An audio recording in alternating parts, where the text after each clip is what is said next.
अस्सलाम वालेकुम प्यारे बच्चों, आज हम हुर्फ़ी ग्रोह नंबर 10 पर दिए हुए जुमले पढ़ना सीखेंगे। रियाज आओ, हारिस आओ। वाज सुनो, नमाज पढ़ो। हाथ उठाओ, दुआ करो। हर तरफ फूल ही फूल है। गुलाब खास फूल है। बाग में जुगनू उड़ता जाए।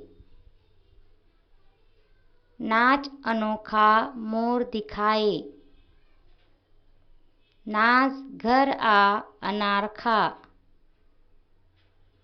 डर मत दरवाज़ा खोल। छत की तरफ देखो। कतार में वापस जाओ। अजान की आवाज़ आ रही है। शुक्रिया। हंसते खेलते रहिए, खुशी खुशी सीखिए।